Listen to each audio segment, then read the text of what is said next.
Então, pessoal, bom dia.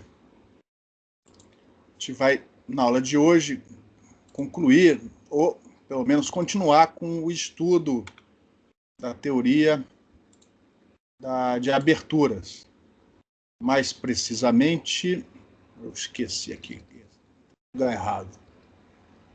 Mostrando agora a equivalência que vai ser utilizada mais tarde, né, na próxima aula, vai começar a ser utilizada para análise de antenas refletoras. Então, a equivalência que a gente viu nas duas últimas aulas, que a gente aplicou nas duas últimas aulas, era para uma abertura contida num plano condutor elétrico perfeito e infinito. Então, duas coisas foram utilizadas. Uma foi o princípio da equivalência, onde a gente substituiu a geometria por outra equivalente com distribuição de corrente sobre a superfície, separando uma região da outra. E, posteriormente, para curto-circuitar correntes elétricas indesejadas, a gente aplicou a teoria das imagens, de tal maneira que, após essa última passagem, a gente ficou só com correntes magnéticas dobradas na região onde antes havia a abertura. E, com isso, a gente analisou diferentes tipos de distribuições de campo em aberturas, tanto aberturas retangulares como em aberturas circulares, onde foi dado destaque a uma abertura particular chamada abertura uniforme. A abertura onde o campo e, consequentemente, a corrente equivalente, ela é uniforme, ela é constante, tanto em amplitude como em fase e polarização. Ela tem as três propriedades constantes, ou seja, elas não dependem da coordenada, da posição onde elas estão definidas sobre a abertura. A amplitude é constante, a fase é constante e a polarização constantes. Quando essa abertura é uniforme, nós vimos algumas propriedades interessantes. Primeiro, que o máximo de radiação ocorre na direção perpendicular, na direção normal à abertura. E nessa direção, a polarização do campo é a mesma da polarização do campo na abertura. E, além disso, a área efetiva nessa direção de máximo é a própria área geométrica da abertura. De tal maneira que, se a abertura for dita uniforme, o cálculo da diretividade é simples. É só você pegar a área geométrica, a área da abertura. Por exemplo, se for um retângulo com dimensões A e B, é A vezes B. Multiplica por 4π e divide por lambda ao quadrado. E aí você vai ter a diretividade máxima na direção perpendicular, sem ter que integrar campo, sem ter que fazer cálculo de potência, nada. É simples, direto, tá?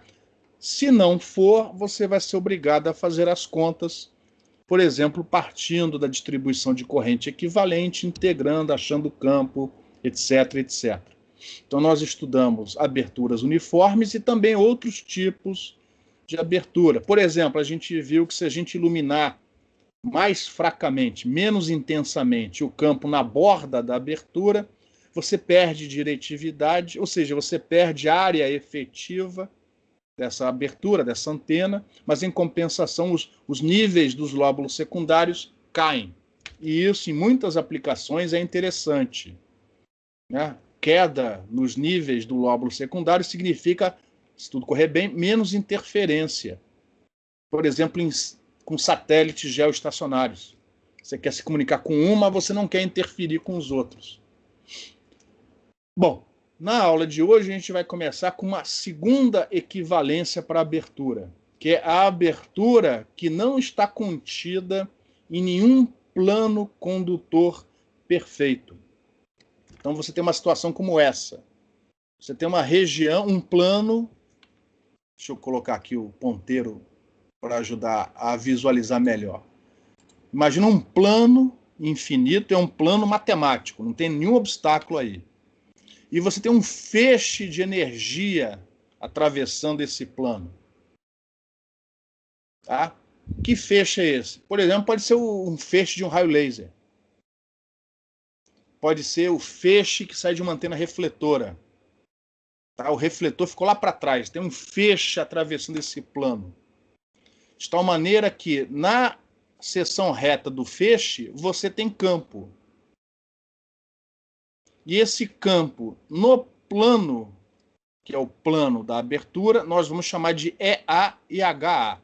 E mais uma vez, vamos assumir que esse campo é conhecido. Agora, fora do feixe, não tem campo. O campo é zero.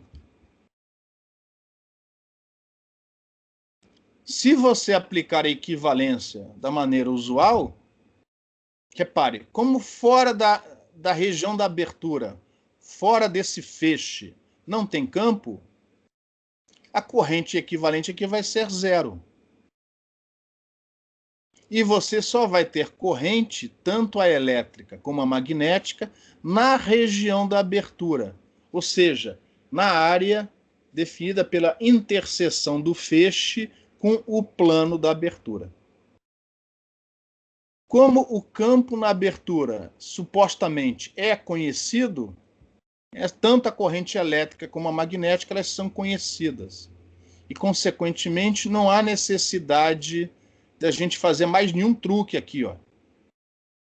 Aqui estão as correntes equivalentes, que são as correntes que a gente vai utilizar para calcular, por exemplo, o campo radiado por uma antena refletora.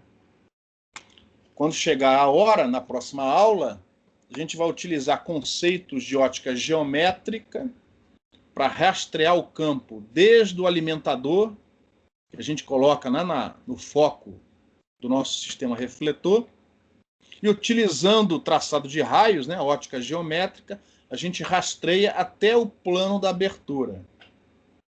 E esse campo da ótica geométrica na abertura do refletor vai ser o nosso EA e o nosso HA.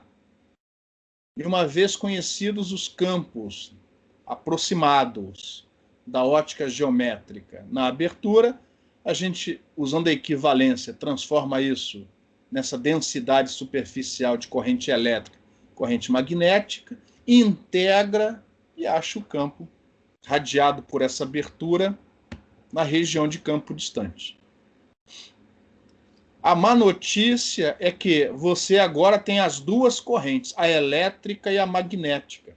Ou seja, você vai ter que calcular o potencial vetor magnético A e o potencial vetor elétrico F. Você vai ter que calcular os dois. A boa notícia é que, em geral, esse campo na abertura, nessa situação, nessa equivalência, esse campo na abertura geralmente é TEM. De maneira que, fora constantes, a integral do A para o cálculo do potencial vetor elétrico, magnético, ela é idêntica à integral do outro potencial vetor. Então, no fundo, você só vai resolver uma integral. E mais, são as mesmas integrais que a gente já viu nas aulas anteriores. Então, o único problema aqui é que você vai ter um pouquinho mais de trabalho, já que você vai ter contribuições tanto de corrente elétrica como de corrente magnética, para achar as componentes esféricas do A e do F e colocá-las na posição certa.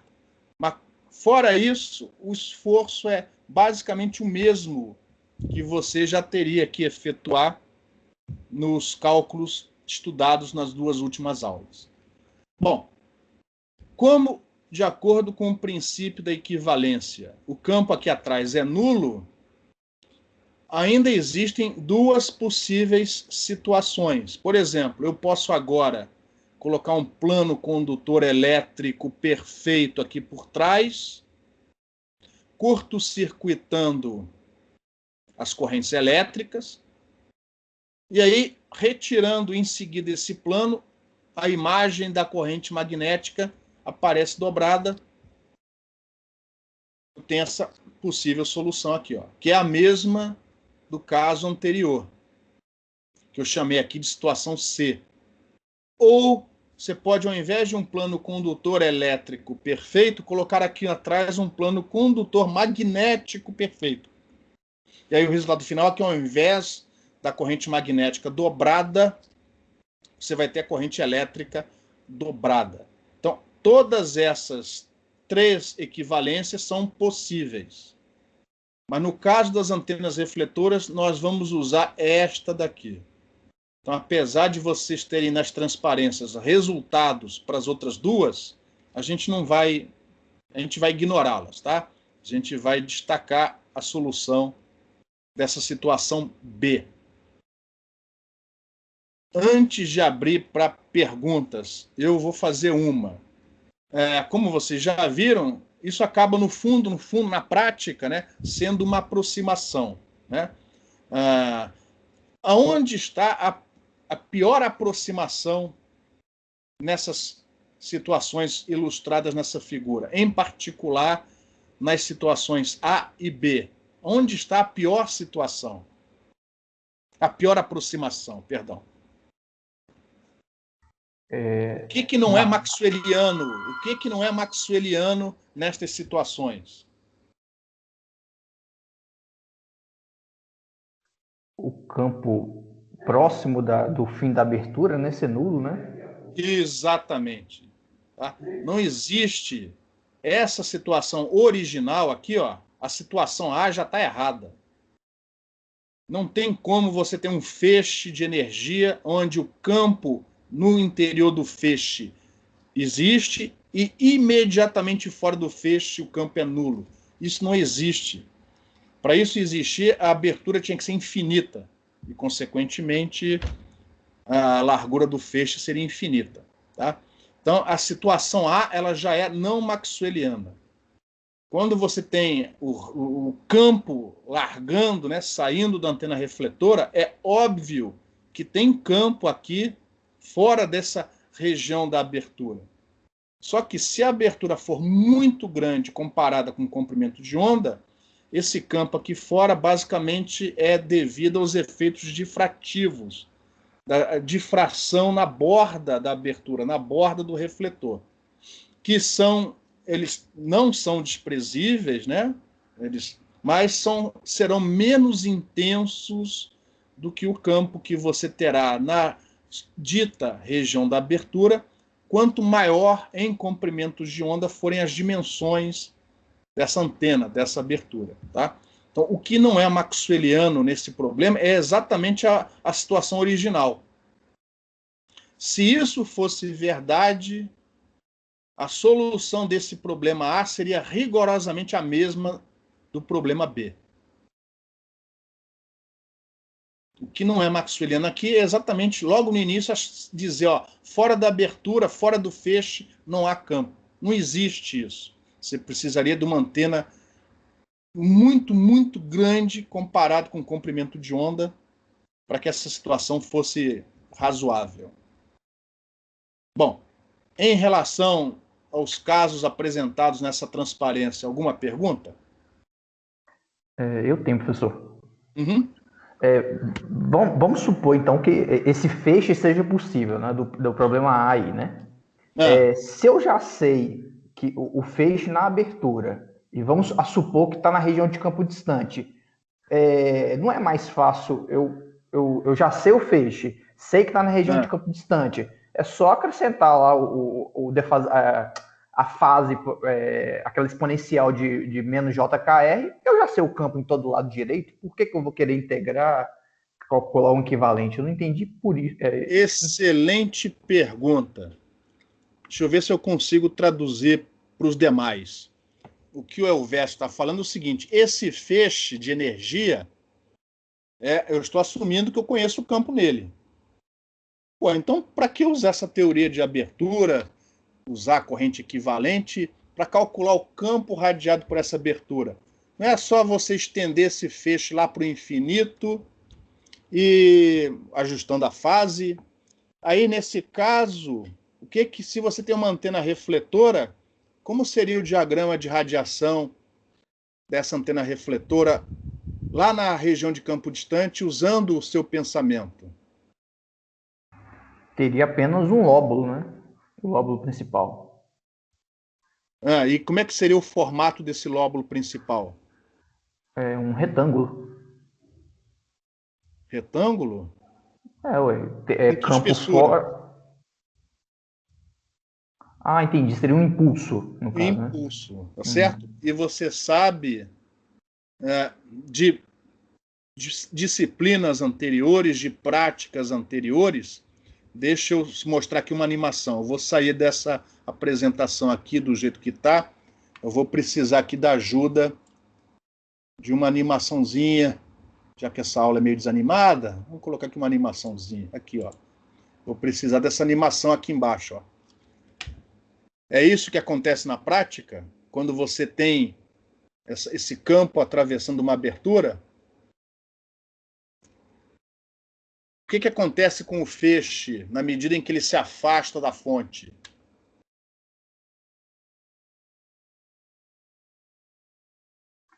Ele vai se transformando numa onda Ele vai só esférica, numa né? direção, ele continua um feixe ou ele vai abrindo?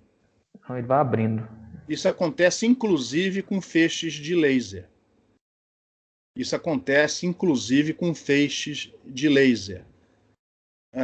Mas no filme lá nos filmes a gente vê o feixe de laser indo reto. É porque nos laboratórios a gente vê o feixe, é porque o tamanho da largura do feixe é muito, muito, muito, muito maior do que o comprimento de onda, né? Em ótica, o comprimento de onda é da onda de Armstrong, nanômetros. Então, feixes são muito largos em comparação com o comprimento de onda. Ou seja, essa abertura do diagrama, ela só vai acontecer muito longe. Tão longe que o feixe já está fraquinho, você nem enxerga mais. Então, essa teoria que a gente vai utilizar na próxima aula, né, para estudar, analisar antenas refletoras, essa equivalência da situação A para a situação B, ela vai ser razoável desde que eu ponha essa abertura, esse plano da abertura, aonde? Próximo da antena. O mais próximo possível da borda do refletor. Exatamente. Então, este problema daqui só faz sentido se esse plano da abertura for colocado o mais próximo possível da borda do refletor. Porque na medida em que a gente se afasta do refletor, esse feixe ele vai abrindo, até por causa do fenômeno difrativo. Então só faz sentido analisar as antenas refletoras que vamos analisar daqui a pouco, utilizando essa equivalência, se esse plano da abertura estiver o mais próximo possível da borda do refletor. Se você quiser uma análise com mais precisão, o que você tem que fazer? Tem que colocar a abertura em cima do refletor e considerar o efeito da difração da borda do refletor. Não, usar outra técnica. Ah, Ótica física, que é o que vocês estão ou deveriam estar implementando, método dos momentos, etc, etc, etc. Entendeu? Então isso daqui vai nos dar uma aproximação, uma análise aproximada da antena refletora quando chegar o momento. Mas em compensação, primeiro, se for um refletor parabólico, a gente vai ver que essa aproximação é excelente. Daqui a 2 ou 3 aulas, eu vou mostrar resultados da análise de um refletor usando ótica física com um método de abertura. Vocês vão ver que a diferença é pequena. Ela existe, mas é pequena. Tá? A diferença só começa a piorar quando, por exemplo, você tem 2 refletores ou mais de 2 refletores. Mas com um refletor, essa aproximação método de abertura é excelente. Tá? Muito boa. Segundo, você tem uma solução quase que fechada analiticamente. Isso vai permitir você entender a antena refletora. E não apenas gerar um monte de número numa listagem e plotar esses valores num diagrama. Você vai obter fórmulas que vão ajudar, se tudo correr bem, a você entender melhor a antena. Só que antes de chegarmos nesse ponto, vamos primeiro resolver dois problemas usando essa nova equivalência, que justamente vão ser as aberturas uniformes, circular e retangular. Começando primeiro com a retangular e depois com a circular. Vocês vão ver que as contas são as mesmas, só tem o cuidado agora, ó. Você vai ter tanto potencial vetor magnético A, como potencial vetor elétrico F. Então você vai ter mais dois termos para colocar ali na expressão do campo elétrico, na hora de obter o campo radiado pela abertura. Mais alguma pergunta?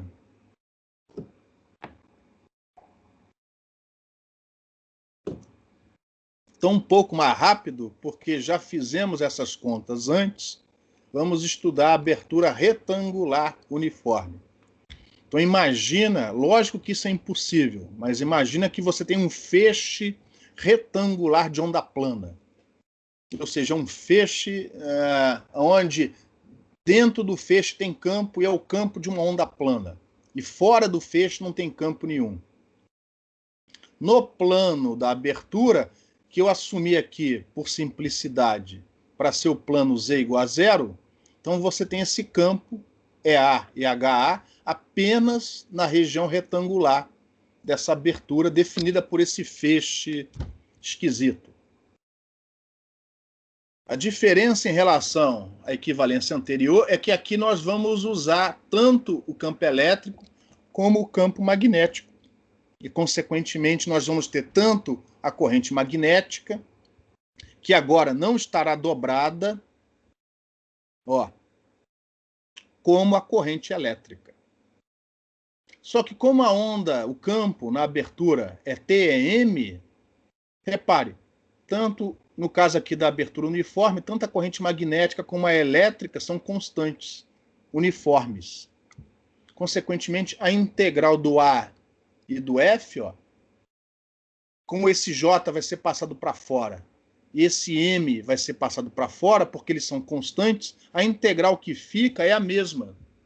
E que já foi resolvida antes, daquela sinc. Então, o produto escalar R' com R chapéu é o mesmo de sempre, ó, é o mesmo. E você vai ter, ó, sinc e sinc. A sinc com aquele argumento X maiúsculo e aqui outra sinc com argumento Y maiúsculo, que eu chamei antes de Xão e Yzão. E dependendo se é A ou F, as constantes mudam. Então, para não ter que escrever a equação duas vezes, ó, a linha de cima, a parte de cima, é para o potencial vetor magnético e a de baixo para o potencial vetor elétrico. Então, essas integrais são as mesmas vistas anteriormente. A diferença vai estar aqui, ó, nesses termos entre chaves. Alguma pergunta? Então, apesar de ter as duas correntes, você não vai ter que resolver duas integrais duplas. Você só vai resolver uma delas. Que o outro resultado vai diferir do anterior de constantes, ó. Tanto em amplitude como em polarização, em direção. Bom, como já foi visto nas aulas anteriores, essas integrais dão aquelas sincs, é o mesmo resultado, não vou, né, repetir. E aqui está o resultado para os potenciais vetores na região de campo distante.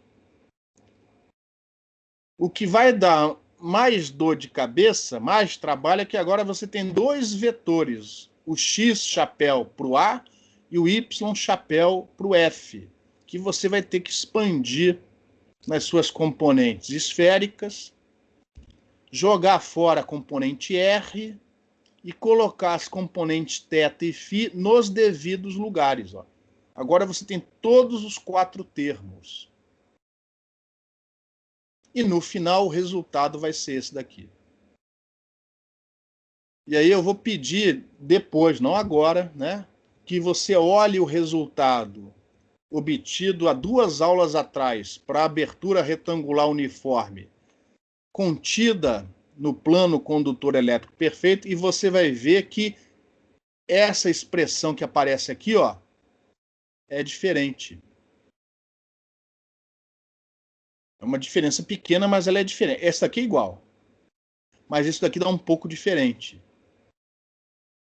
Porém, os dois resultados concordam na direção θ igual a zero, na direção perpendicular.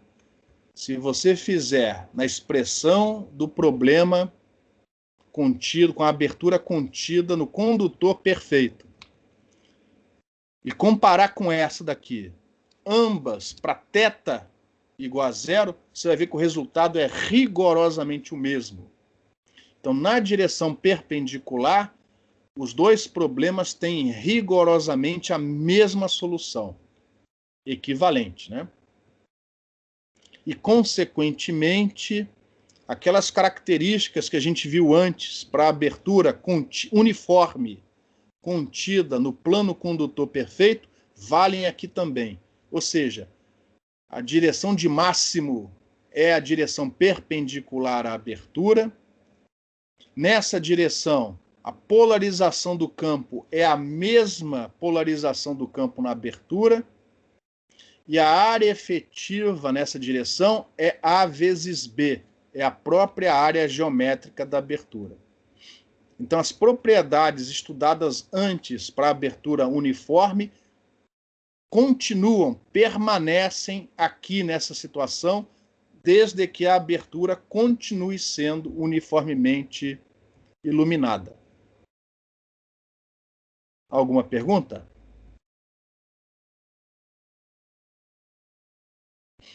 Então, vai ficar como exercício para vocês fazer aqui o limite θ igual a zero e perceber que a solução é a mesma no limite θ igual a zero da abertura retangular uniforme que a gente estudou há duas aulas para trás. Eu também, na próxima transparência, resolvo para as duas outras equivalências, tá? Que eu chamei de equivalência C e equivalência D, mas eu vou pular isso daqui. Apenas com um comentário. Todas as equivalências, elas têm uma fórmula diferente. Ó. Se você comparar esta fórmula, dá diferente dessa, que por sua vez é diferente daquela que eu mostrei na transparência anterior. Mas quando θ é igual a zero, repara, quando θ é igual a zero, o cosseno vira 1, todas dão o mesmo resultado. Todas dão o mesmo resultado. Apenas na direção perpendicular à abertura. Então, note que os resultados concordam entre si quando θ é igual a zero. Os comentários feitos há duas aulas atrás para a abertura uniforme no plano condutor valem aqui também. Então, eu vou repetir. Se a abertura planar for uniforme, independente dela estar contida num plano condutor ou não, a direção do máximo é a direção perpendicular à abertura. Nessa, e apenas nessa direção, a polarização é a mesma do campo na abertura, e a área efetiva é a própria área geométrica da abertura. E, consequentemente, a diretividade da abertura é a área geométrica vezes 4π dividido por lambda ao quadrado.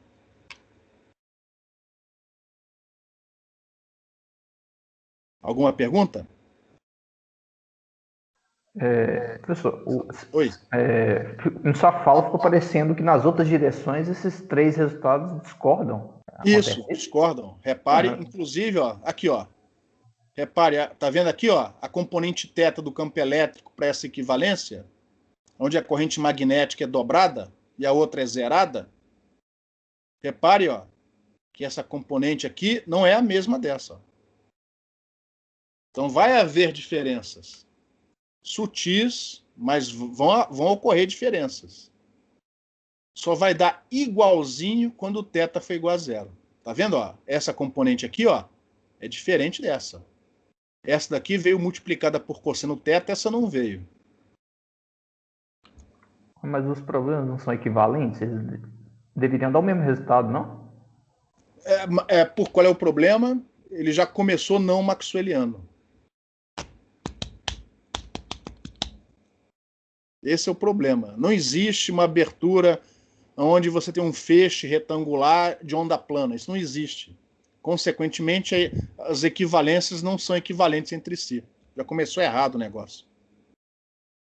Você só tem equivalência perfeita, solução única. Aí você tem que ver. Você fez campos harmônicos, não fez semestre passado? Você não viu o princípio da unicidade, o teorema da unicidade? Sim, vi. Então, o campo tem que ser definido na superfície e ele tem que ser de maneira que, se ele for, as componentes tangenciais forem definidas, a solução é única. O problema é que esse campo que tem que ser definido, ele tem que ser maxwelliano. E aqui a gente definiu um campo que não é maxwelliano. Não tem como isso existir. Por isso que os resultados são diferentes, exceto na direção perpendicular. O problema é que você está assumindo um campo na abertura que não é maxwelliano. É aí que está o problema.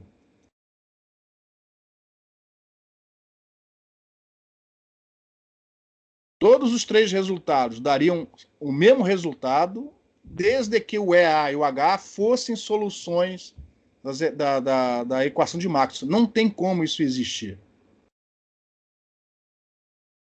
Esse que é o problema. Beleza? Beleza. Mais alguma pergunta? Então foi uma boa observação. Puxa, se são equivalentes, por que deu um resultado diferente? É porque já começou errado. O campo original não é maxwelliano. Se ele fosse, se você fizer o A e o B tenderem para o infinito, se você fizer o A e o B tenderem para o infinito, ou seja, uma frente de onda plana infinita, solução das equações de Maxwell, você vai ver, fazendo os limites, que os três resultados vão dar rigorosamente o mesmo resultado, que é a onda plana propagando ali para frente. Inclusive, se vocês quiserem, vocês podem fazer essa brincadeira. O problema é tirar o limite dessa sinc, né? Enfim, mas se você fizer, talvez não seja tão trivial assim. Mas se você conseguir, você vai ver, eu garanto para vocês, que os três resultados vão dar iguais. Tem que ser. Porque aí o campo já é maxwelliano, já é a solução das equações de Maxwell. É uma frente de onda plana infinita. Mas na hora que você limita desse jeito, deixa de ser solução das equações de Maxwell, consequentemente a unicidade vai por água abaixo. E a unicidade é fundamental nessa equivalência. Quem não fez campos harmônicos, não viu o teorema da unicidade, está meio perdido. Mas, enfim, semestre que vem ela vai ser oferecida. Próximo exemplo é tudo igualzinho de novo, só que agora para abertura circular. Novamente, não existe uma onda plana que só existe dentro de um feixe. E no caso aqui, o feixe, ao invés de ter seção reta retangular, ele tem uma seção reta circular. Então, a equivalência, onde a gente vai dar o destaque, né, a tensão é aquela, mais uma vez, aparecendo corrente magnética e corrente elétrica. Nenhuma delas dobrada. As duas existindo simultaneamente. A integral é a mesma que já foi resolvida antes, só que para abertura circular. E vai ser uma integral só, porque neste caso de abertura uniforme, tanto o J como o M são constantes, passam mais uma vez para fora das integrais. O produto escalar R', escalar R chapéu, é o mesmo já visto para aberturas circulares anteriormente, de maneira que as integrais que têm que ser avaliadas em filinha são desse tipo.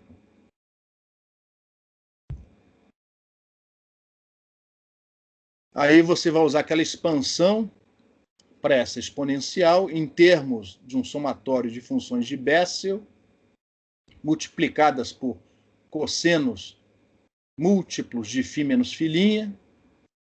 Nós não explicamos como se chega nessa identidade, vamos aceitar que ela é verdadeira. de maneira que a integral em filinha sai fácil, né? Porque as integrais disso aqui, de 0 a 2π, vão dar zero, independente do valor do m, exceto para o m nulo, exceto para esse termo. Então, a integral em filinha vai dar 2π vezes essa função de Bessel de ordem zero. Mas ainda tem outra integral para ser resolvida, que é a integral em rolinha. Aí, usando, por exemplo, essa identidade, a integral em rolinha vai dar este resultado aqui, que é o mesmo que já foi usado antes. E, finalmente, você tem aí as componentes vetoriais para os potenciais vetores, para o A e para o F.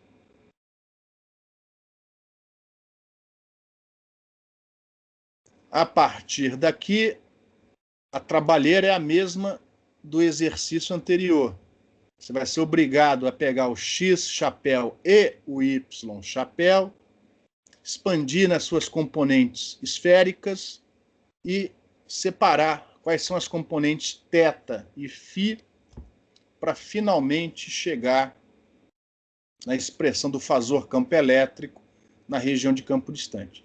E mais uma vez você vai ver que o resultado difere, neste termo aqui, ó, o resultado difere daquele que a gente viu quando a abertura circular uniforme estava contida no plano condutor elétrico perfeito. Então, os resultados são diferentes, exceto na direção perpendicular à abertura. Quando a direção θ, o ângulo θ foi igual a zero, os dois resultados batem em cima um do outro. De tal maneira que, por exemplo, a área efetiva na direção do máximo, na direção θ igual a zero, dessa abertura vai ser π vezes A ao quadrado. É a própria área geométrica dessa abertura.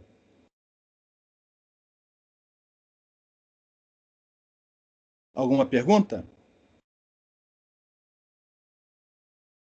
Eu estou andando mais rápido aqui porque essas integrais, esses resultados já foram vistos 2 aulas para trás. Só mudou essas constantes aqui. Só mudaram elas. E, consequentemente, o fato de você ter agora as 4 componentes aqui. Aí, ou seja, você vai ter que ter um pouco mais de cuidado na hora de juntar esses resultados aqui dentro. Mas a avaliação da integral é da mesma maneira como já foi feito antes. Na próxima transparência, mais uma vez, eu mostro os resultados para as situações que eu defini como C e D. Eu vou andar mais rápido. Como já foi observado muito bem, puxa vida, como é que esses resultados dão diferentes? Novamente, é porque o problema original já não é maxwelliano. Então as equivalências vão por água abaixo por causa do teorema da unicidade. Mas todos concordam na direção θ igual a zero. Então, os 3 resultados só concordam na direção θ igual a zero. E se você fizer as contas, como já foi feito, né, nas aulas anteriores, você vai ver que nessa direção a área efetiva vai ser a própria área geométrica da abertura, porque ela é uniformemente iluminada. O campo na abertura é constante em amplitude, fase e polarização. Alguma pergunta?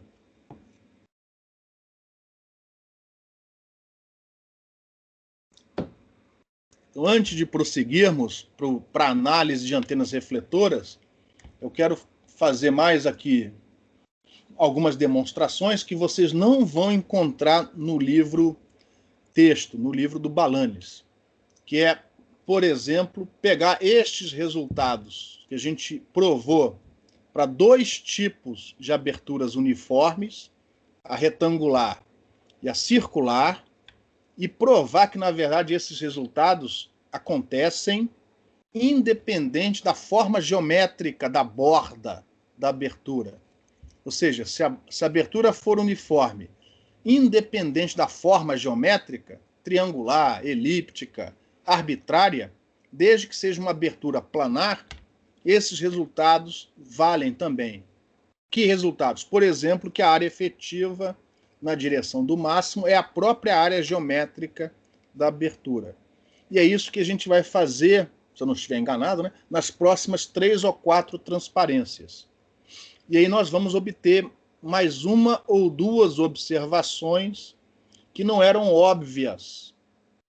Não eram óbvias porque não eram gerais, né? Que foram vistas anteriormente, mas não foram destacadas. Eu vou destacá-las agora. Então, olha só.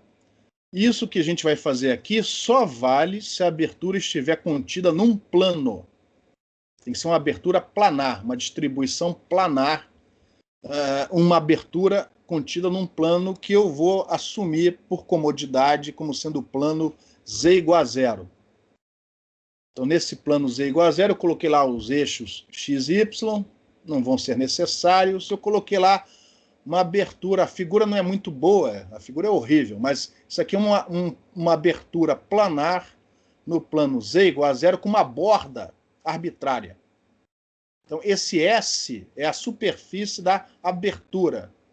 S é a área dessa abertura planar. Então, nas equações que seguem, S é a área da abertura. Vocês já perceberam que esse S vai aparecer no final, é um parâmetro importante. E a gente quer estabelecer, eu estou preocupado com uma coisa particular. Quais são as condições para que a diretividade desta abertura seja a máxima possível? Por exemplo, eu quero projetar uma antena refletora e eu quero que, dada a área da abertura da antena, a área projetada dessa antena no plano da abertura, eu quero que a diretividade dessa antena seja a máxima possível. O que eu tenho que impor nesse campo na abertura para conseguir isso? O problema está claro ou ficou alguma dúvida? Se você não entender o problema, não adianta nem continuar. Alguma pergunta até o momento?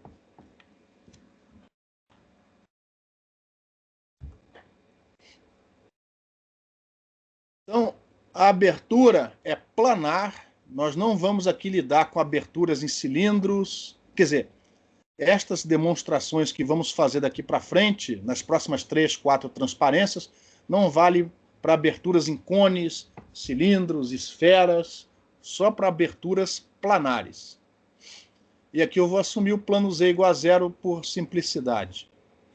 A geometria arbitrária com área S. Por comodidade, eu vou assumir aquela equivalência onde só tem corrente magnética dobrada. Ou seja, eu vou assumir esta equivalência aqui, que foi aquela que a gente usou quando a abertura está contida num plano condutor elétrico perfeito e infinito. Por quê? Por comodidade, porque eu quero que apareça a menor quantidade de equações possível. Então, eu não quero que apareça aqui A e F. Eu só quero que apareça um deles. E, no caso, eu escolhi para ser o F, para ter apenas corrente magnética. Que assim eu reduzo a quantidade de equações. Porque o resultado no final é o mesmo. Então, se você quiser o caso mais geral, onde você tenha tanto a corrente magnética como a corrente elétrica, é só repetir os mesmos passos. Só que você, ao invés de uma equação integral, você vai ter duas. Então, para reduzir aqui o esforço matemático e a quantidade de equações que aparecem nas transparências, eu vou assumir esta equivalência aqui, ó. Em relação a isso, alguma pergunta?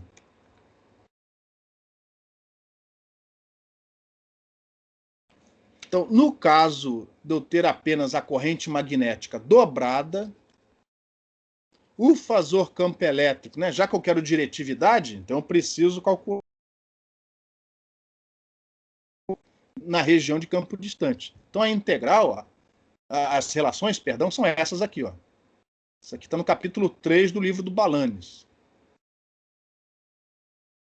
Só que se você olhar para isso, ó, repare, é a componente φ do F na direção θ do campo elétrico, menos a componente θ do F na componente φ do campo elétrico.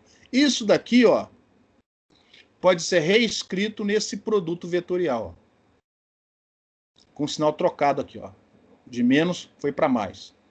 Isso daqui pode ser reescrito desta maneira. E repare, R é direção do observador. Não depende das constantes, das variáveis de integração. Então, o que eu fiz, ó, como essa operação é em cima das coordenadas do observador, eu passei para dentro da integral. Ou seja, eu posso integrar primeiro e fazer a operação posteriormente, ou fazer a operação primeiro e integrar depois, já que esta operação não depende das coordenadas de integração. Isso aqui são em cima das coordenadas do observador, sem linha, e não das coordenadas da fonte. Então, isso daqui, ó, me dá uma expressão que calcula o campo elétrico direto a partir das fontes. Se eu tivesse fonte também de corrente elétrica, eu teria mais um termo aqui. Eu não quero isso, eu quero fazer, mostrar o resultado da maneira mais simples possível. Em relação a esta equação aqui, ó, este último termo, alguma pergunta?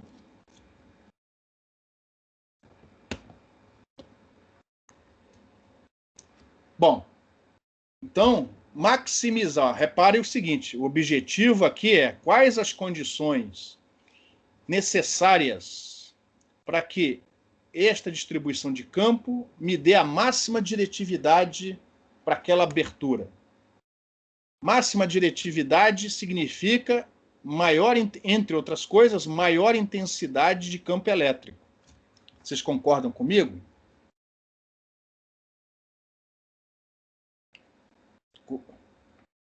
Mais diretividade naquela direção significa que o campo elétrico naquela direção é mais intenso. Vamos pensar agora em orientação, vetor, orientação da corrente magnética. Essa integral vetorial, no fundo, é você somar vetorzinho. Você tem uma área onde em cada ponto dessa área tem um vetorzinho chamado corrente magnética. Então, neste ponto tem um vetorzinho corrente magnética, neste outro ponto tem outro vetorzinho corrente magnética sobre a área toda. Eu tenho que somar esses vetorzinhos e o somatório desses vetorzinhos vão me dar esse vetorzão. Se eu quiser maximizar o tamanho desse vetorzão, o que eu preciso em relação à orientação desses vetorzinhos aqui? Uma pergunta. Eles têm que ser paralelos. Paralelos ao quê? Um ao outro. Ou seja, eles têm que ter a mesma... O mesmo sentido e direção. Mesmo sentido, mesma direção. Ou seja, a polarização desta corrente e polarização, orientação, né? E, consequentemente, do campo, a orientação, a polarização do campo na abertura tem que ser...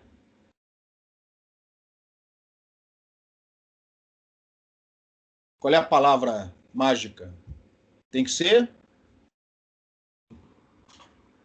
Iguais. Iguais, constante ou uniforme. Então, repare, sem rigor matemático, tá? Por inspeção, eu chego à conclusão que se eu quiser maximizar o campo numa certa direção, este integrando naquela direção tem que ter todos os vetores apontando na mesma direção, com o mesmo sentido.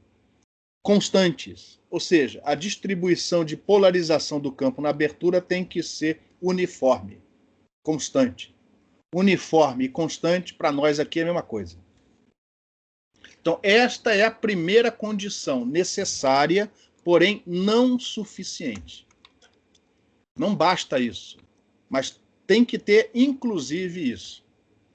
Isso é intuitivo ou não?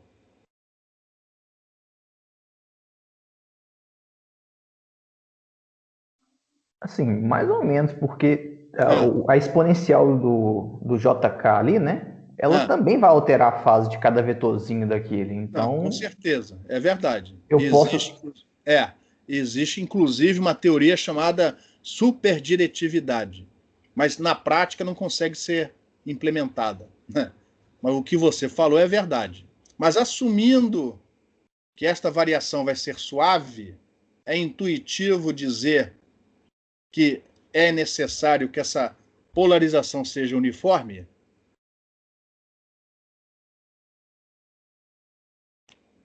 Essa variação de ponto para Então, ponto não mas, vai variar muito, né? mas o K geralmente não é muito alto, então essa variação vai ser abrupta, não? Sim, é verdade. Se o K for alto, mas de um ponto para o outro, próximo um do outro, o R' é praticamente o mesmo, você vai ter um K muito alto multiplicando algo tendendo para zero. Eu não estou falando entre este ponto e este, mas entre pontos próximos. Essa variação varia suavemente.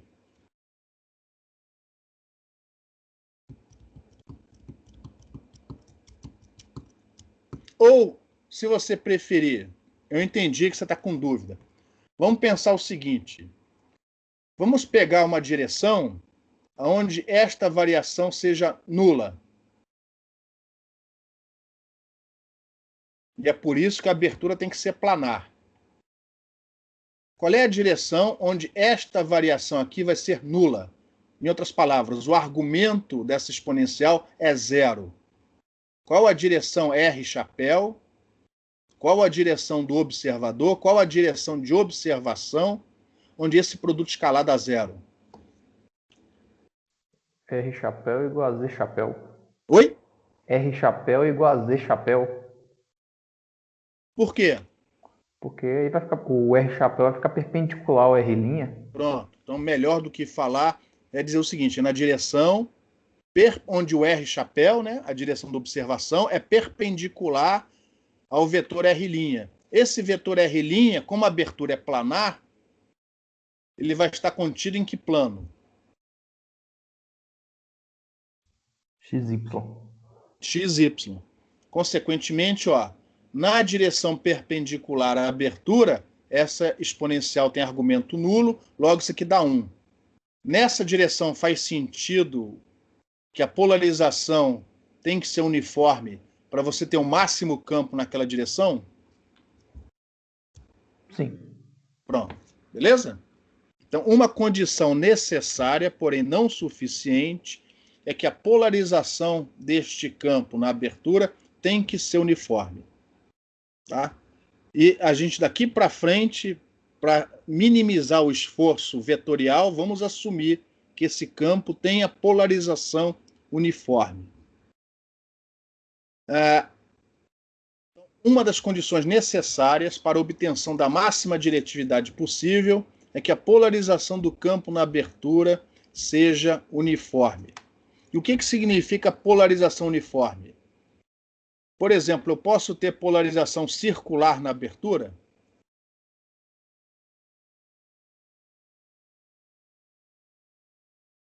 O campo da abertura pode ter polarização uniforme, e esta polarização uniforme ser circular, ou mão direita ou mão esquerda?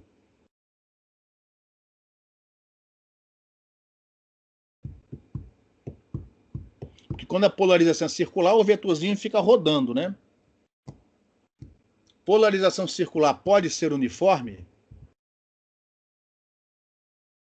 Pode, desde que estejam todos em fase. Ou seja, você tira uma foto, todos os vetorzinhos apontando na mesma direção, paralelos entre si.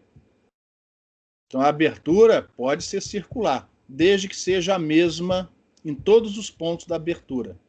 Desde que o vetor polarização não dependa de x' nem de y'. Então, polarização uniforme não significa polarização linear, apenas. Pode ser qualquer polarização, desde que, quando você bata a foto, todos os vetorzinhos estejam na mesma direção. Então, assumindo daqui para frente polarização uniforme, vamos continuar tentando identificar as condições necessárias para que a intensidade do campo seja a máxima possível e, consequentemente, a diretividade seja a máxima possível. Então, vamos lembrar o seguinte, que a diretividade ela é dada em função do módulo do E ao quadrado. Então, o que eu fiz? Eu peguei a expressão anterior, passei as constantes todas. O que eu fiz nessa expressão? Por que esta expressão? Por que isso daqui? Vou voltar atrás, hein? Eu simplesmente peguei estes caras e passei para o outro lado. Lógico, no denominador. Beleza? Eu peguei isso daqui, passei para o outro lado, ou seja, desse lado direito ficou só a integral.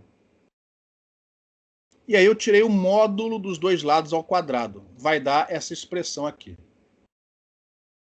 Então, o módulo disso ao quadrado é igual ao módulo disso ao quadrado. E eu quero maximizar o módulo do E ao quadrado, numa certa direção. Então, repare, a partir de agora, maximizar o módulo do E ao quadrado numa certa direção é maximizar isso daqui. Eu tenho que ver as condições necessárias no integrando para que o módulo disso ao quadrado tenha o maior valor possível. Aí existe uma desigualdade que não é trivial de ser provada. Ela está provada nas notas de aula 2 ou 3 transparências para frente. Então, quem tiver interesse em obter a desigualdade de Schwarz, eu coloquei a prova 2 ou 3 transparências para frente. Acreditando nessa desigualdade, prova-se que este módulo ao quadrado é sempre menor ou igual do que a área S vezes a integral do módulo do integrando ao quadrado. Eu não vou...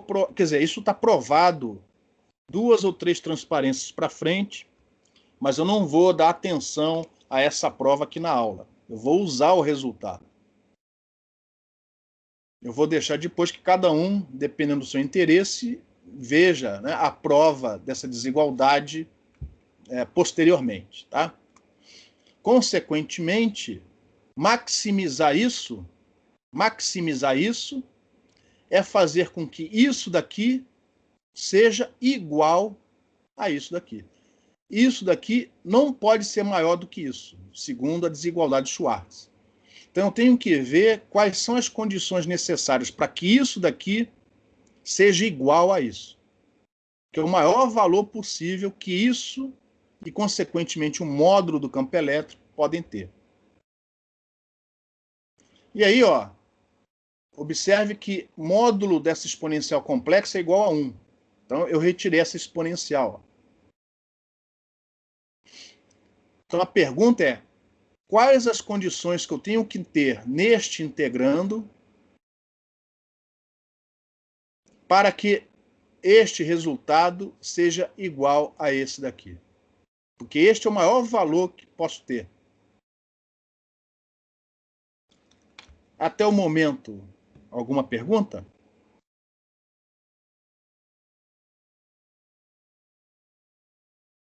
Então, vamos prosseguir. Logo, a máxima diretividade possível é dada por essa condição. Isso daqui, que é isso daqui, ó, igual a isso daqui. É o maior valor que este resultado pode ter. Aí a pergunta é, o que tem que acontecer neste integrando para que essa igualdade ocorra? Em relação à fase, o que tem que acontecer para que eu obtenha essa igualdade aqui?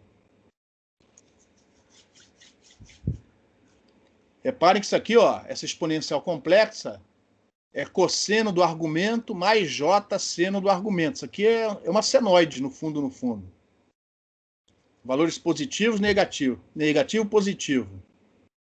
O que tem que acontecer com esse termo para que essa igualdade, que é o maior valor possível, possa ser obtida?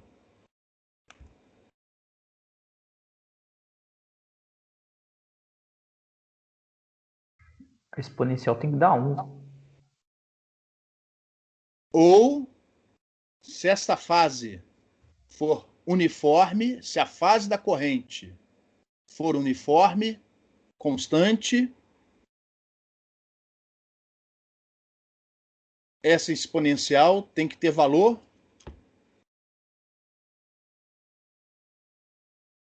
você falou. Não basta a exponencial ser 1. Porque o m, como você até já tinha falado antes, ele pode ser positivo ou negativo. Essa distribuição de corrente ela pode oscilar. Então você não pode ter oscilação nem deste termo e nem deste daqui. E se houver oscilação, esta oscilação tem que ser cancelada. Uma tem que cancelar a outra. Então, uma maneira de você maximizar esse resultado é fazendo com que uma condição necessária, melhor dizendo, uma condição necessária para você obter essa igualdade é que esta corrente tenha fase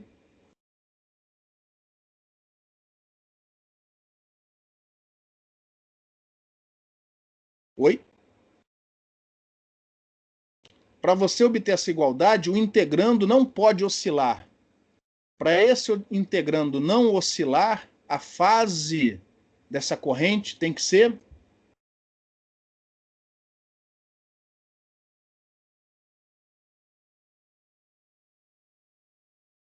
Bora, pessoal. Se não oscila é porque a fase é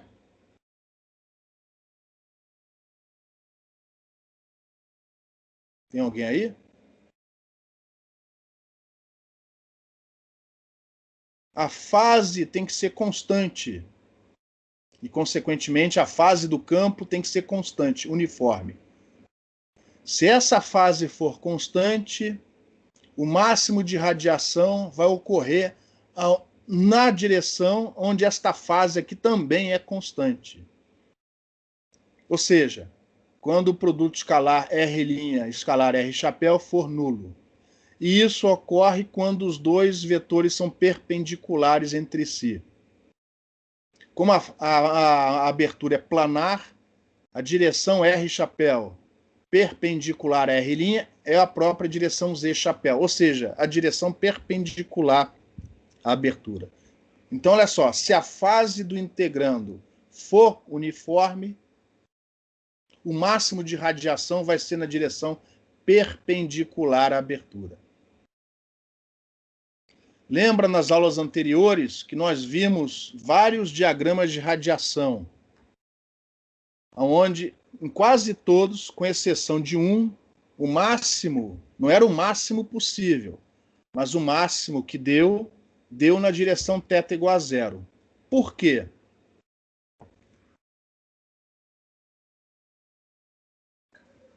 Porque a fase do campo na abertura era constante, né? Exatamente. Naquele problema do guia retangular, o campo não era uniforme, a amplitude variava, mas a fase era constante.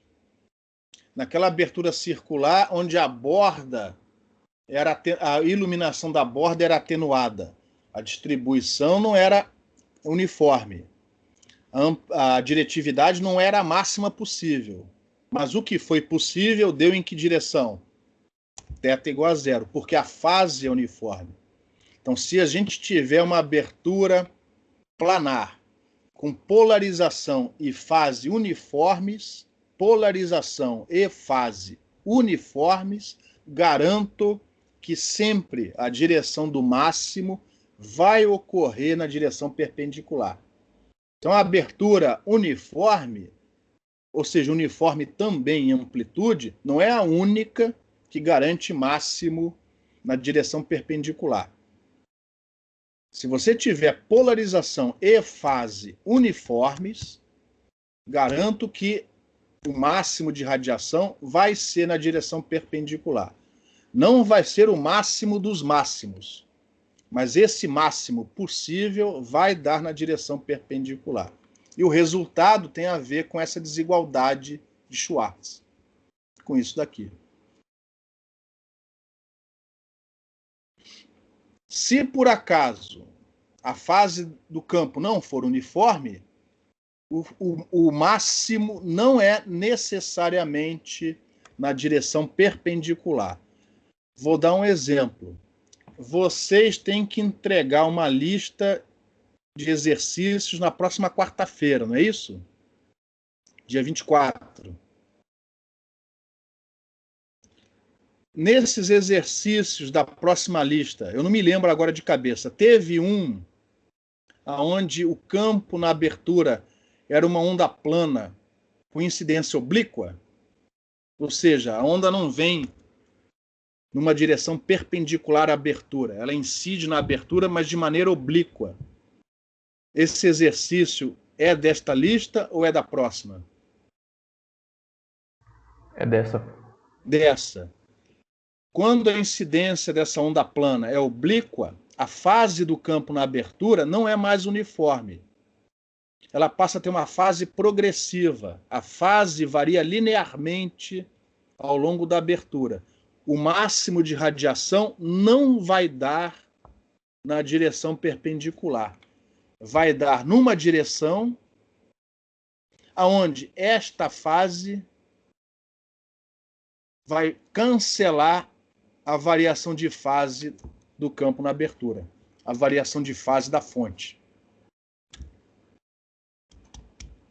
Mas se a fase da fonte, a fase do campo na abertura for constante, essa direção é a direção onde é perpendicular à abertura. Professor. Oi. Eu posso usar essa desigualdade de Schwartz, como é que fala, sei lá? Schwartz, sei lá. Schwartz. Eu posso usar ela como prova para falar qual que é a direção de máximo? Porque, por exemplo, nesse exercício aí que o senhor passou, eu cheguei no campo, na região de campo distante, só que o campo deu um resultado assim difícil de manipular a matemática para chegar no valor de máximo. Tá. Então, vou abrir um parênteses, tá? Nesse exercício em particular, se você não errou, você vai chegar em 2 sinks. Não chegou em 2 sinks? Sim. A resposta é na direção onde os dois argumentos, os argumentos dessas 2 sinks, dão ambos nulos. Mas é porque, além da sinc, cada componente do campo elétrico tem uma amplitude que varia também com θ e φ. Mas a variação que realmente é mais importante é a das sinks. As outras variações são muito suaves.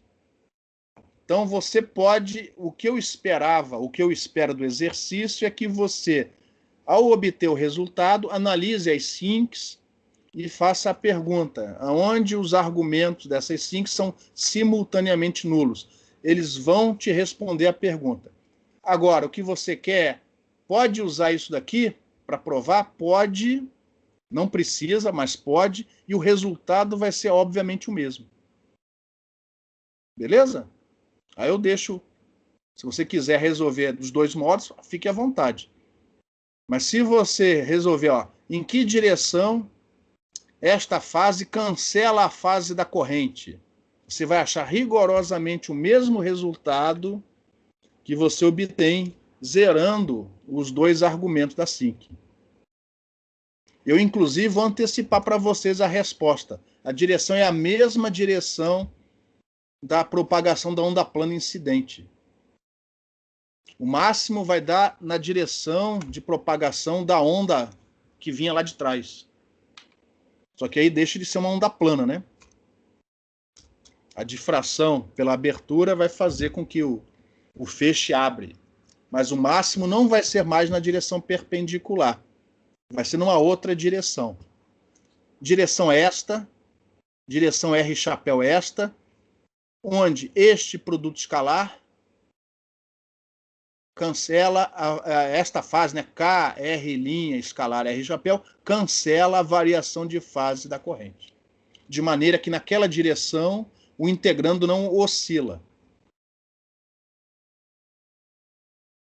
Tranquilo ou não? Então, para a máxima diretividade possível, repare que agora eu não estou mais falando em direção de máximo. Para a máxima diretividade possível, a polarização e a fase desse campo na abertura têm que ser uniformes, constantes. E sendo a polarização e a fase uniformes, obrigatoriamente a direção do máximo vai ser na direção perpendicular à abertura. Podemos prosseguir? Alguma pergunta? Então já temos as condições necessárias sobre a polarização e sobre a fase do integrando, consequentemente a fase do campo na abertura. Falta ainda a amplitude, né?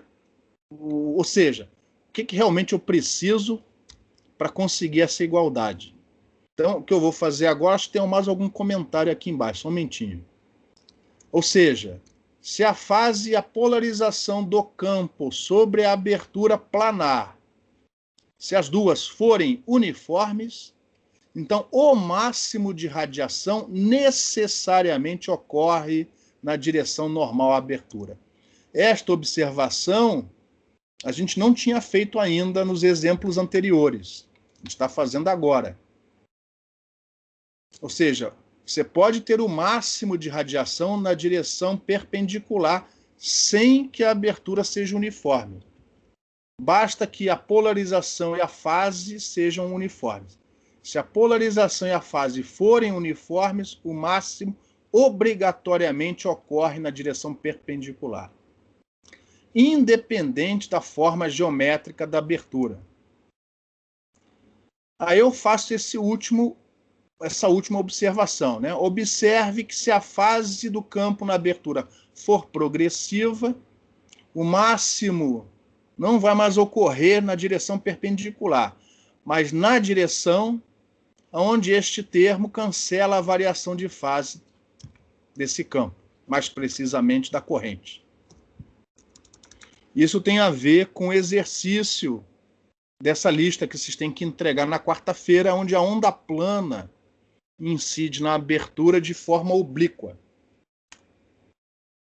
Bom, vamos agora colocar esta informação aqui em cima e prosseguir para saber aonde, né, quais as condições suficientes para obter essa igualdade, ou seja, a máxima diretividade possível. Enfim. Retornando à desigualdade de Schwartz, a condição que falta para a máxima diretividade possível, já assumindo polarização e fase uniformes, é fazer com que este termo seja constante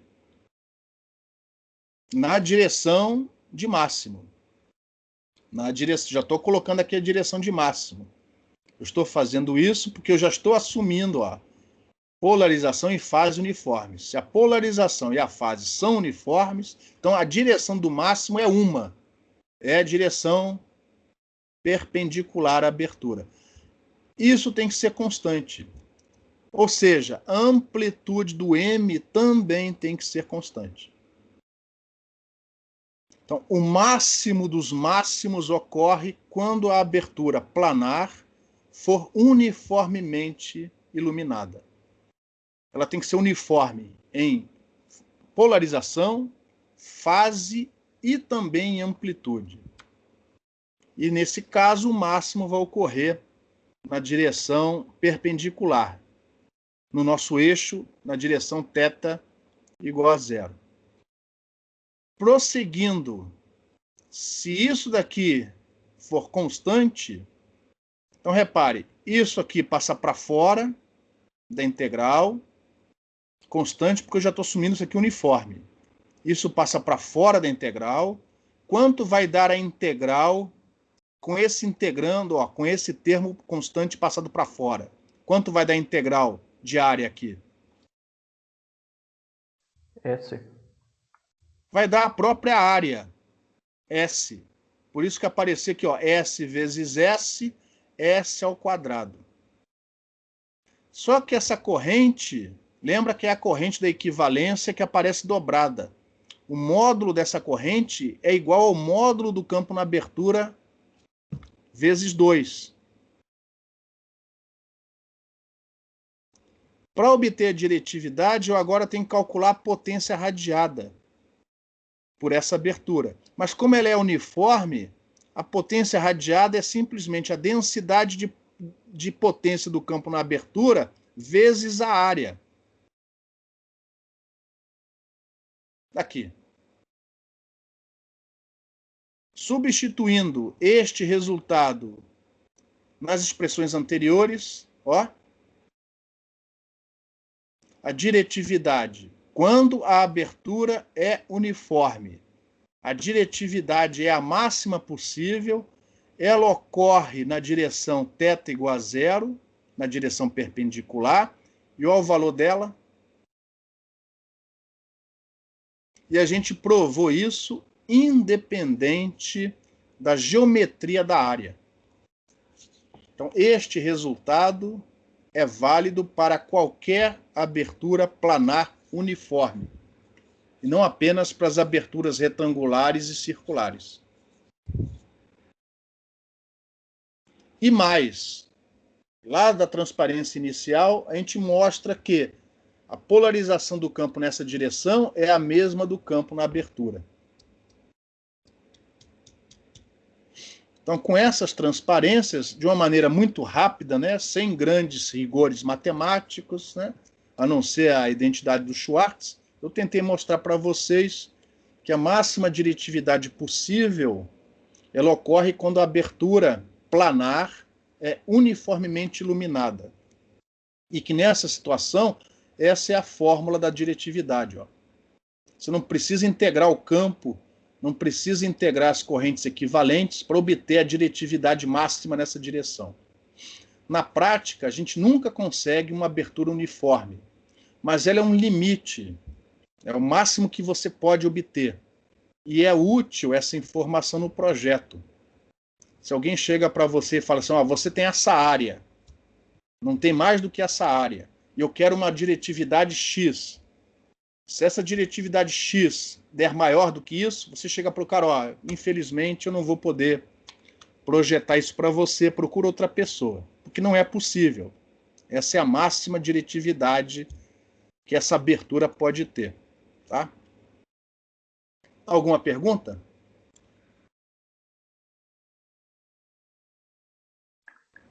Professor, Oi. eu fiquei um pouco confuso com a terminologia. Quando você fala campo na abertura uniforme, você está falando da fase, da amplitude? Eu estou confuso quanto Tudo. a isso aí. Quando a gente Tudo. falar campo uniforme, é tudo uniforme, tudo constante. Amplitude, Be fase e polarização. Beleza. Então, isso daqui só vale para abertura uniforme.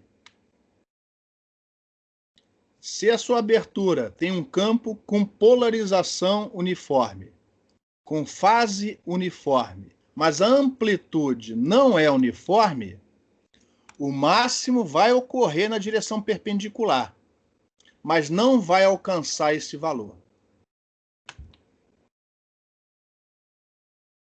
Deu para entender? Deu sim. A razão entre o valor obtido e o máximo é a eficiência de iluminação que a gente definiu na última aula. É a área efetiva da abertura dividida pela área da abertura geométrica, propriamente dita.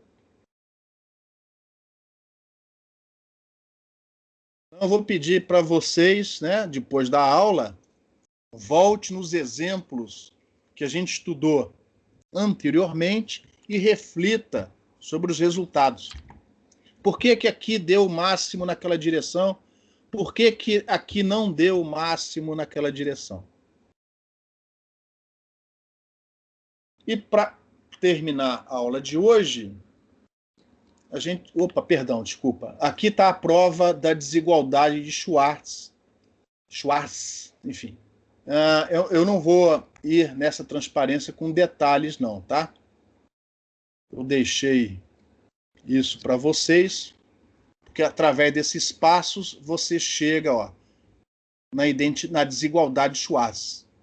Esse último resultado aqui, ó. Módulo ao quadrado da integral é menor ou igual que S vezes a integral do módulo ao quadrado. Essa é a desigualdade. Então, se vocês seguirem esses passos, se tudo correr bem, vocês chegam naquela desigualdade lá embaixo. E aí, para terminar a aula de hoje, vou ver se a gente consegue em 20 minutos, é a definição de polarização. Tá? Como é que a gente define polarização em antenas de abertura? Então, isso é algo específico, especial para antenas de abertura, e é por isso que a gente está estudando agora. Então, existe um paper, um trabalho, né, um artigo clássico do Ludwig, foi publicado em 1973. É um artiguinho de 3 páginas, tá? 3 páginas e meia, enfim. Ele é pequenininho, mas fez muita diferença. Porque o problema é o seguinte, você, até hoje, né, você, na medida do possível, você, antes de construir uma antena de abertura, você simula, né, no computador, lógico, né? Como vocês vão fazer com a ótica física, analisam a antena, projetam a antena e no final você vai ter que construir um protótipo, medir o protótipo e comparar os resultados das medidas com o resultado da simulação. E você quer que o resultado da simulação e o resultado das medidas batam um em cima do outro. E isso até 1973 não estava acontecendo, pela maneira como polarização era definida e pela maneira usual com que essas antenas de abertura são medidas.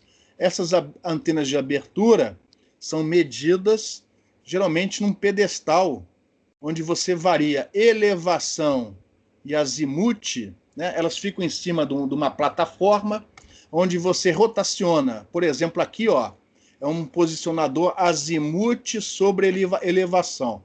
Você varia a elevação e o eixo, né, de rotação do azimute, ó, repara, ele já está inclinado por causa da elevação que você deu. Ou, ao contrário, você tem elevação sobre azimute. Primeiro você roda a base e você muda o eixo de elevação dessa maneira aqui. E aí, quando as medidas eram feitas e comparadas, né, o resultado não batia. Por quê? Porque, repare, isso daqui é como se você pegasse uma bola, imagina uma bola de isopor. Aliás, dizem que foi desse jeito que o Ludwig chegou na definição de polarização, que é a definição usada até hoje. Imagina uma bola de isopor, onde você vai rodar essa bola de isopor para medir o diagrama de radiação neste plano aqui, ó, no plano da transparência. Então você tem aqui uma bola de isopor, que é como se fosse a definição, né, do ângulo sólido completo da esfera que envolve a sua antena. Você vai rodar essa bola de isopor em cima desta ou desta plataforma e quer obter o diagrama de radiação neste plano aqui, ó. Você vai rodando e assim você, né, em diferentes planos, e com isso você levanta o diagrama de radiação nos planos necessários e você consegue ter uma ideia tridimensional do diagrama dessa antena. Então imagina você colocando essa bola de isopor nessa plataforma e vai rodando ou desse jeito ou desse jeito. E vai achando a interseção dessa bola de isopor, dessa esfera, com este plano, ó, com o plano da transparência. Como é que você vai cortar essa bola? Como é que ela vai ser cortada? Ou seja, como é que ela vai ser amostrada?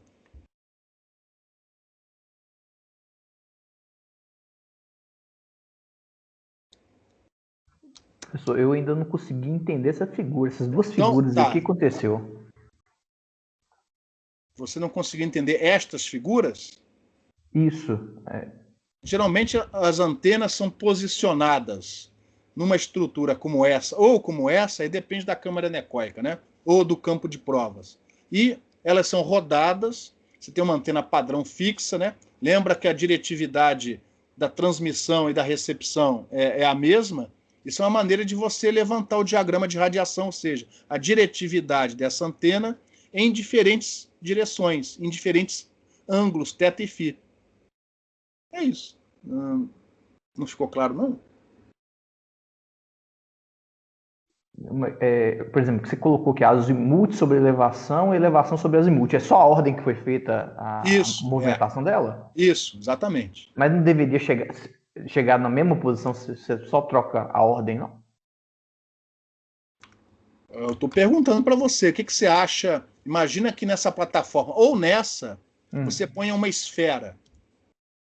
E aí você vai variar. Ou você varia o azimuth primeiro, aqui você primeiro varia a elevação e mexe no azimuth. E aqui você vai chegar na mesma coisa, exatamente, tá? Mas como é que... os dois vão dar o mesmo diagrama. As duas medidas vão bater. É isso que você está perguntando? Isso. Uhum. Pronto. Mas se você pensar que uma esfera, uma bola de futebol colocada aqui em cima ou aqui em cima, quando você for rodar azimuth e elevação, não importando se deste jeito ou deste, tá? Mas quando você variar azimuth e elevação para fazer as medidas, como vai ser a interseção dessa esfera imaginária, né, com este plano aqui, ó, que é o plano do enlace, né, o plano de incidência. Como é que vai ser a interseção? Você vai fatiar... Cortar ela no plano do computador, na tela do computador. Isso. Como é que vai ser esse corte? Pensa nisso, tá? Deixa eu mostrar algumas figuras para ver se... eu não consigo explicar isso direito em palavras, tá? Vou tentar explicar isso com as figuras que seguem. Então, no passado, com as antenas mais simples, com o dipolo, uma possível... eu estou falando de dipolo, mas na verdade é tudo pensado em antenas de abertura, né? Uma possível definição é, na direção do máximo, utilizar as direções lineares cartesianas x e y, assumindo essa direção de máximo na direção z, é usar essas duas direções para serem as direções, as polarizações básicas. Ou seja, definir a direção y, definir a direção x, segundo lá uma certa ordem. Por exemplo, y é vertical, x é horizontal, tá? X e y é nesta figura, tá? Na prática é ser uma plano E, outra plano H, ou uma na vertical, uma na horizontal. E qualquer polarização, qualquer outra polarização, ser dada pela combinação linear entre essas duas. Por exemplo, se eu combinar as duas com a mesma amplitude e fase 90 graus, né, defasamento de 90 graus, eu vou ter uma polarização circular, ou mão direita ou mão esquerda. Então, o que hoje a gente chama de primeira definição de Ludwig, isso aqui não foi o Ludwig que definiu, isso já era usado antes, é usar os vetores polarização básicos, né? Segundo o paper do Ludwig, eu vou chamar de E1 e E2. Não importa quem é o E1 e o E2. Nessa figura, eu resolvi chamar o E1 de Y e o E2 de X. Com essas duas definições, eu consigo representar qualquer tipo de polarização. Tá? E observe que uma é ortogonal à outra. A polarização E1, ela é ortogonal à polarização E2. Ou seja, o produto escalar entre elas é nulo e elas têm módulo 1. São essas aqui, ó. Isso é importante lá para frente. Por que essa definição de polarização é importante? Porque se eu usar a definição que a gente tem usado até o momento de diretividade, Diretividade proporcional ao módulo do campo ao quadrado. Quando eu pego e tiro o módulo do campo total ao quadrado, que informação eu perco?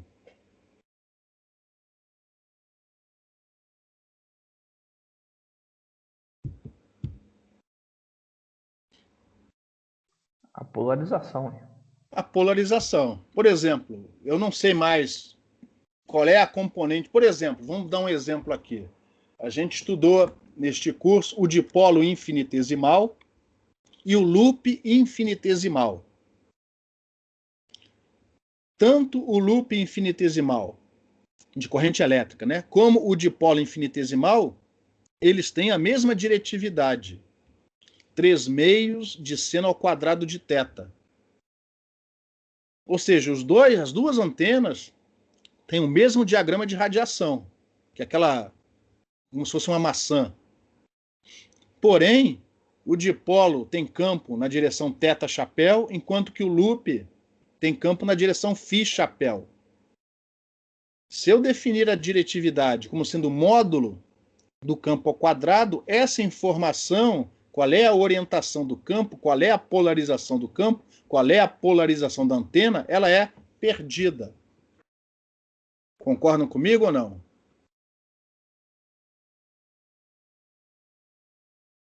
Sim ou não? Sim. Qual é a maneira de eu plotar o diagrama sem perder a informação sobre a polarização do campo?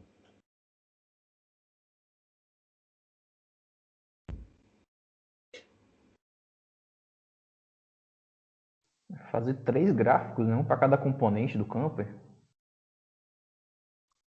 Fazer 2 gráficos, né? Porque felizmente na região de campo distante a frente de onda é Esférica. I TEM. TM. Beleza? Então não preciso de 3 gráficos. Mas você falou corretamente, eu preciso de 2 gráficos. Que 2 gráficos? Um da polarização é 1 e outro da polarização é 2. E com isso, ó, se eu pegar o campo elétrico e fizer o produto escalar com E1, eu vou obter a componente E1 desse campo. Se eu fizer com a outra direção perpendicular, ortogonal, eu tenho o E2. E na hora de plotar a diretividade, ao invés de usar o módulo do campo total, eu vou ter 2 gráficos. Um para o E1, o D1, e outro gráfico para o D2. Um pode ser a polarização que eu queira, por exemplo, vertical, Y. Eu vou chamar esta polarização, esta diretividade da polarização principal. Se a antena for, enfim, dependendo da antena, pode ser que tenha um resquício de campo na outra polarização indesejada, na polarização ortogonal.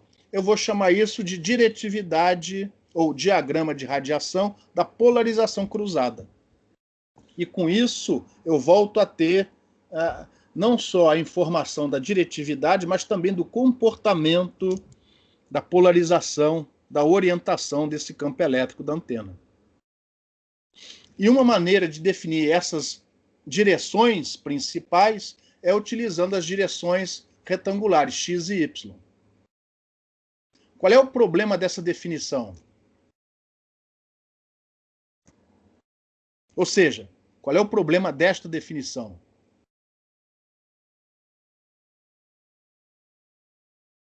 Aonde é que o campo elétrico só tem componente x e y? Lembrando que ele é TM, esférico.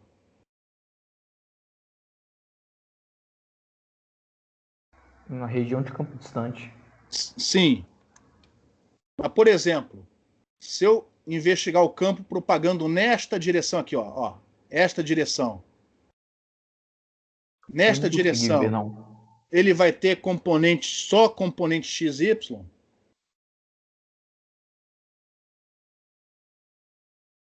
Eu não consegui ver qual direção que é. Qualquer direção que não seja na direção Z. Qualquer outra direção que não seja a direção Z, a direção perpendicular à abertura. O campo elétrico só vai ter componente X e Y? Não. Por exemplo, você estudou o campo de um dipolo orientado sobre o eixo Z. O campo elétrico só tem componente na direção θ. Mas repara, essa direção θ ela varia.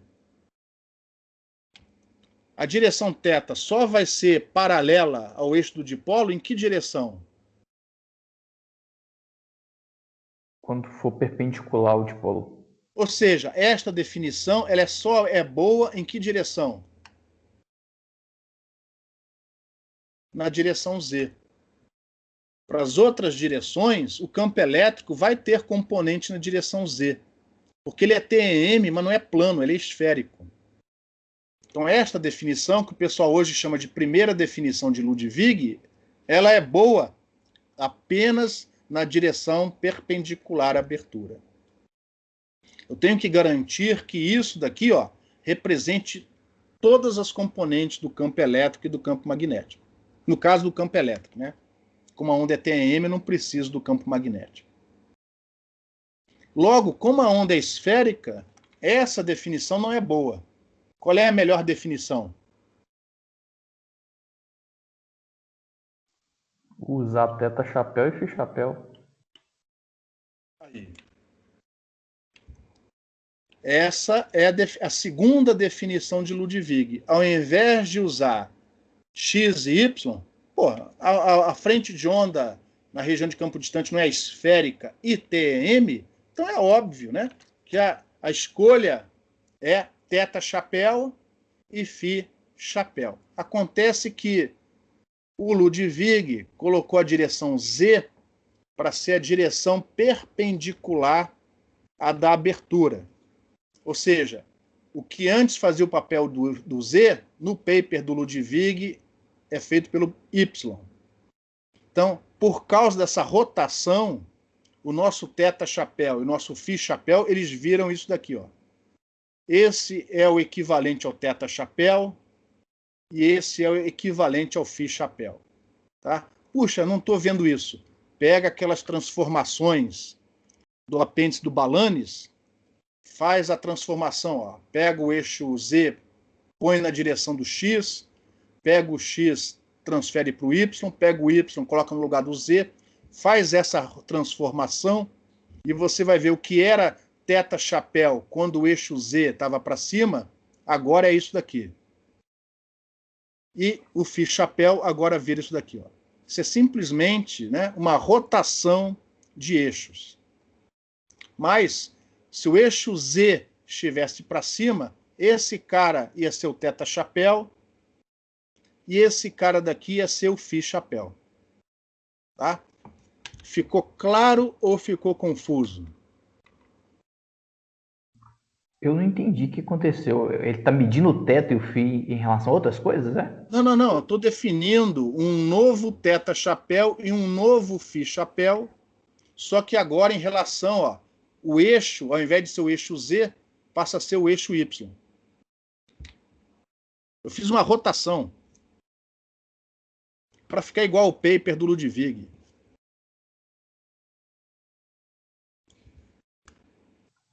Mas aí... Era desse jeito... Oi? Pode falar. Mas continuaria do mesmo jeito, não? É 1 igual a θ chapéu, é 2 igual a φ chapéu, não? Eu não estou enxergando ainda.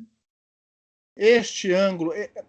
Essas linhas aqui representam a direção θ chapéu, só que não em relação ao eixo Z, mas em relação ao eixo Y. É como se fosse um outro ângulo θ, um outro ângulo φ. Houve uma rotação dos eixos de coordenadas. Geralmente a gente desenha o eixo Z aqui para cima, não é? E define o θ em relação ao eixo Z. Eu estou definindo um ângulo θ diferente. Não em relação ao eixo Z, mas em relação ao eixo Y.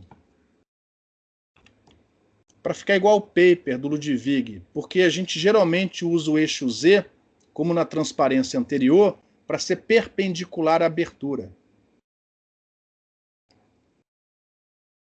nesse sistema de coordenadas, definindo o ângulo θ em relação ao eixo y e definindo o ângulo φ no plano zx, esse é o ângulo θ chapéu, ou menos θ chapéu, e esse é o ângulo φ chapéu.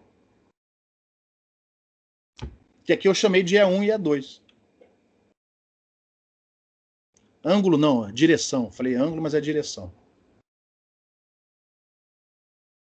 Só que esta definição também não é boa, por causa da maneira como a antena é medida naquelas plataformas. Então o pessoal, né, até 1973, usava as definições, só que na hora de medir o que é a polarização principal e polarização cruzada, os resultados não batiam. Porque o que você mede é como se fosse essa bola, só que presa por uma ponta aqui atrás. Então, Ludwig pensou, desenhou, usando uma bola de isopor, ele desenhou as linhas com as orientações que deveríamos definir para fazer com que a simulação bata, né, com as medidas, e ele chegou nestas figuras aqui, ó. Aqui eu estou plotando frente e trás, só para vocês terem uma ideia. E1 e E2. Essa é a definição do Ludwig. Porque isso daqui, ó, coincide com a maneira com que essas antenas são medidas. E com a ajuda dessas bolas de isopor, o Ludwig chegou à conclusão que, se a direção Z for definida como a direção, né, perpendicular à abertura, E1 e E2 são definidos dessa maneira aqui, ó. Então, E1 e E2 representam, ó, estas direções em vermelho nas figuras. Essa é definida como a terceira definição de Ludwig. E se você usar esses caras para definir o que é polarização principal e cruzado, isso vai, se as medidas forem bem feitas, né?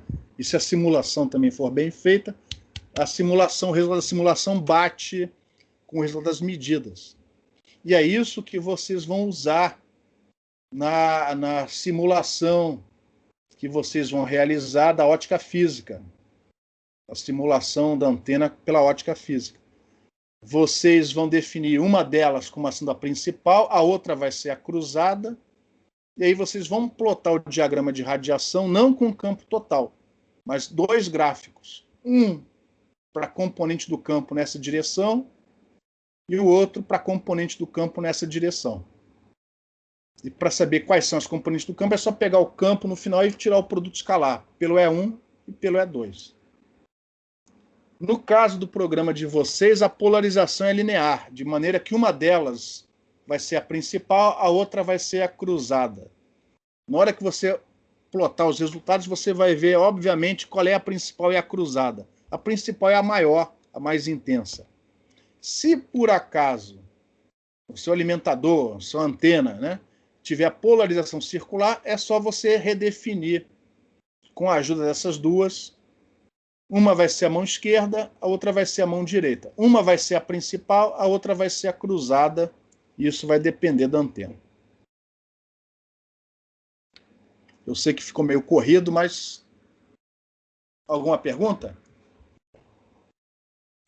De onde que surgiu esse E1 e E2 aí novo?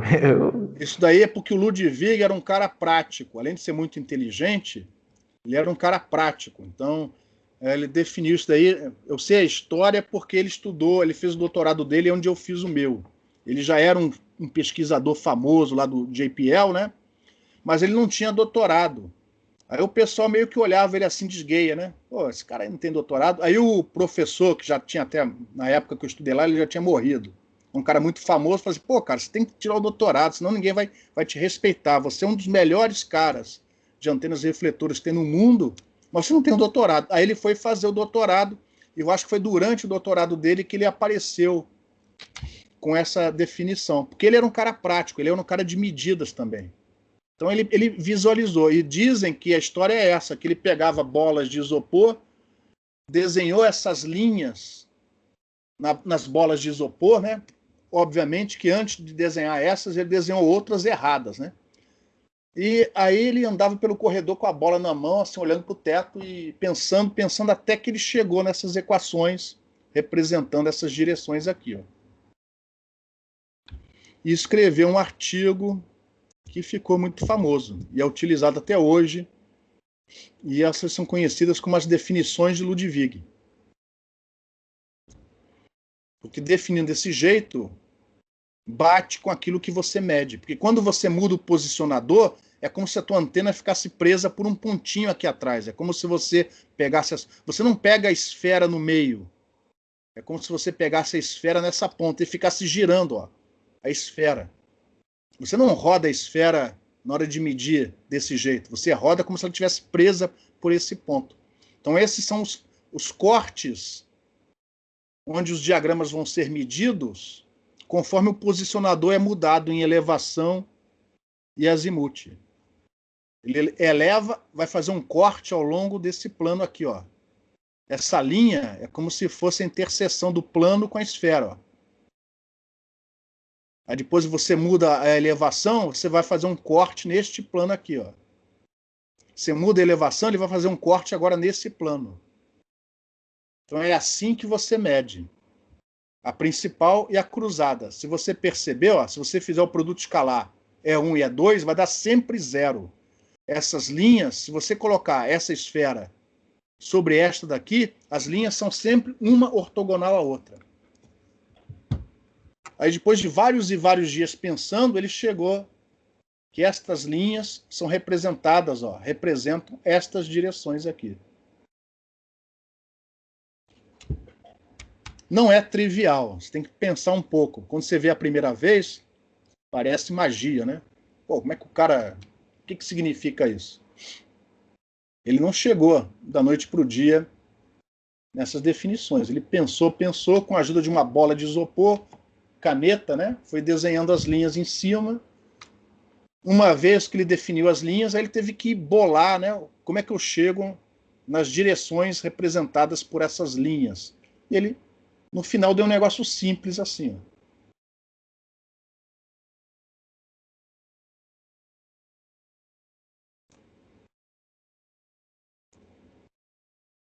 Bom, com isso... Ah, faltou mais um pouquinho, mas eu vou parar agora que já foi demais. Eu vou pegar alguns exemplos, 2 exemplos que já foram estudados nas aulas anteriores e vou aplicar as definições de Ludwig nesses 2 exemplos para ver se a gente consegue deixar essa definição um pouco mais clara. Então eu vou parar aqui a gravação da aula de hoje. Já estendemos aqui quase 10 minutos.